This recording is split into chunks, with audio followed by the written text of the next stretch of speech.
Entre finais de 2026 e principios de 2027 está previsto que comecen as obras de rehabilitación do Pazo de Lourizán. O proxecto básico estará listo a finais deste mes, o que permitirá licitar as obras a mediados do ano que ven, sempre e cando non xurdan imprevistos importantes. Saben que é un proxecto complexo, revitalizar o patrimonio ou unha dos elementos do patrimonio histórico de Galicia, pero continuar deixándolo apegado ao uso forestal e, por suposto, pois, aos restantes usos. O contrato foi adxudicado o 25 de xuño. Dende entón, o equipo traballa no Pazo en tarefas de prospección, diagnose e recompilación de documentación para coñecer o estado do inmoble. Ahora mismo abriendo una serie de catas para ver a nivel estructural en qué estado se encuentra el edificio, entender cómo es, porque hay cosas que se pueden ver a simple vista, pero otras hay que hacer unas catas más profundas y entender cómo están compuestos, sobre todo la parte de los forjados, que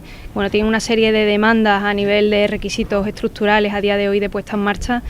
que no parece que cumplan, pero hay que confirmarlo e todo eso afectará evidentemente a los criterios de intervención. O proxecto prevé que neste espazo convivan o uso forestal tradicional cunha vertente máis turística, cultural e recreativa, unha nova vida que terá que adaptarse ao valor patrimonial do inmoble. Así, o edificio acollerá espazos como un hotel de luxo, un restaurante e unha área de exposicións. A intención é que a rehabilitación se expoña en fases para permitir o uso parcial do espazo mentres avanza. Hay una serie de elementos, digamos, que son intocables, que son patrimonialmente protegidos, como puede ser la escalera imperial, que conecta la planta principal con la planta segunda, o como pueden ser todo lo que es la escalera de cara con la escalera circular que hay en la galería, como pueden ser los paramentos, y esos elementos son los que nos van a definir por dónde podemos realizar refuerzos, si podemos crecer por arriba, si podemos crecer hacia abajo, y claro, es un proyecto que está en tensión. Así, o edificio acollerá espazos como un hotel de luxo, un restaurante e unha área de exposicións.